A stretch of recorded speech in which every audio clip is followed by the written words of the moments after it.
ನಮಸ್ಕಾರ ರೀ ಎಲ್ಲರಿಗೂ. ನಾನು ನಿಮ್ಮ ಪ್ರೀತಿಯ ವೆಂಕಟೇಶ್. ಇವತ್ತು ನಾನು ಮೈಸೂರು ಮೃಗಾಲಯದ ಮುಂದೆ ಇದ್ದೀನಿ. ಈ ಮೃಗಾಲಯವು ಬಹಳ ಪುರಾತನದ್ದಾಗಿದೆ.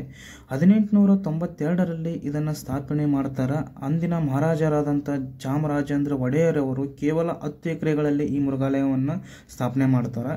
ಇವತ್ತು ಅದರ 10 ಪಟ್ಟು ಎಷ್ಟು ಜಾಸ್ತಿಯಾಗಿ ಬೆಳೆದೈತಿ. ಭಾರತ ಮತ್ತು ವಿಶ್ವದ ಅನೇಕ ದೇಶಗಳಿಂದ 150ಕ್ಕೂ ಹೆಚ್ಚು ಜಾತಿಯ ಪ್ರಾಣಿ ಪಕ್ಷಿಗಳು ಈ ಮೃಗಾಲಯದಲ್ಲಿ ಅದಾವು. ಇಲ್ಲಿ ನೀವು ನೋಡ್ಬೋದು ಜನಸಂದಣಿ. ಇಲ್ಲಿ ಪ್ರತಿ ವರ್ಷ 30 ಲಕ್ಷಕ್ಕೂ ಹೆಚ್ಚು ಜನರು ಈ ಮೃಗಾಲಯಕ್ಕೆ ಭೇಟಿ ಕೊಡ್ತಾರಂತ. ರಜಾ ದಿನ ಇದ್ರಂದ್ರೆ ಮುಗಿದೋತ್ತು. ಇಲ್ಲಿ ಜಾತ್ರೆ.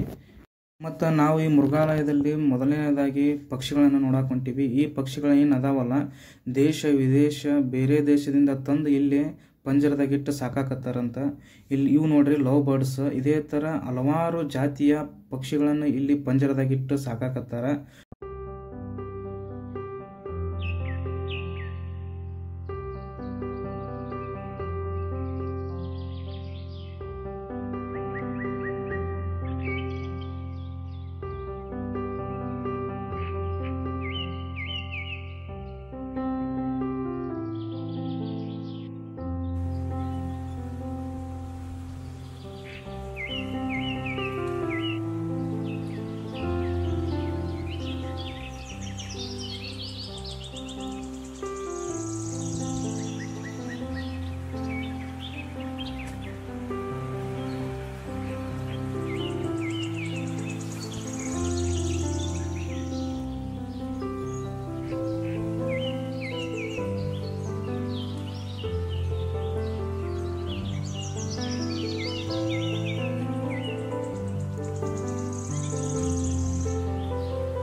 ಇಲ್ಲಿ ತನಕ ನೀವು ವಿವಿಧ ಜಾತಿಯ ಪಕ್ಷಿಗಳನ್ನು ಮಾತ್ರ ನೋಡಿದ್ರಿ. ಇವಾಗ ನಾನು ನಿಮಗೆ ಮಾಂಸಾಹಾರಿ ಹಾಗೂ ಸಸ್ಯಾಹಾರಿ ಪ್ರಾಣಿಗಳನ್ನು ನಿಮಗೆ ತೋರಿಸ್ತೀನಿ ನೋಡ್ರಿ. ಇವಾಗ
ತನಕ ನೀವು ಹುಲಿ, ಸಿಂಹ, ಚಿರತೆ, ಕರಡಿ, ತೋಳಗಳು, ಸಾಂಬಾರು ಜಿಂಕೆ, ಕಾಡೆಮ್ಮೆ, ಆಫ್ರಿಕನ್ ಆನೆ, ಗಿಳಿಗಳು, ನೀರು ನಾಯಿ, ಉಷ್ಟ್ರಪಕ್ಷಿ, ಕಾಂಗರು ಹಲವಾರು ಪ್ರಾಣಿಗಳನ್ನು ನೋಡಿದ್ದೀವಿ.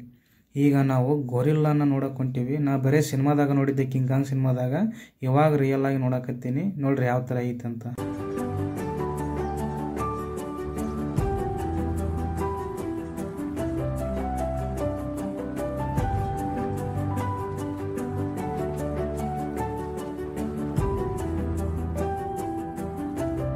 ಮೃಗಾಲಯದಲ್ಲಿ ಹಲವಾರು ವಿವಿಧ ಜಾತಿಯ ಹಾವುಗಳದಾವು.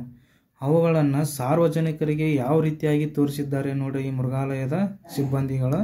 ನೋಡ್ರಿ ಗಾಜಿನ ಒಳಗಿಟ್ಟಾರ. ಇದು ಹಸಿರು ಅನಕೊಂಡ ಹಾವು. ಹೆಂಗೈತೆ ನೋಡ್ರಪ್ಪ ಇದು ಹಸಿರು ಅನ್ಕೊಂಡ ಹಾವು.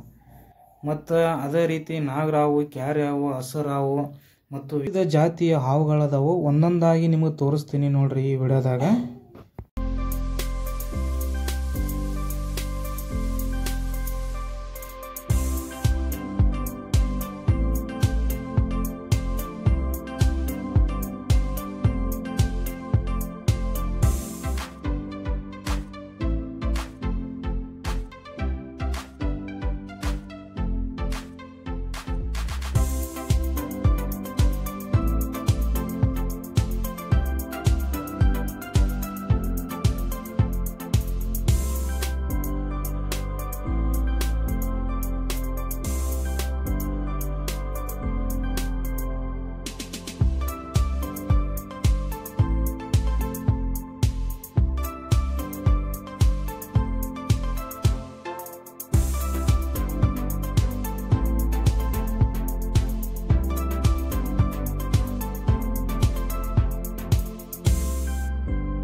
ನೋಡಿದ್ರಲ್ಲ ಸ್ನೇಹಿತರೆ, ಮೈಸೂರಿನ ಮೃಗಾಲಯದ ಪ್ರಾಣಿಗಳು, ಪಕ್ಷಿಗಳನ್ನು.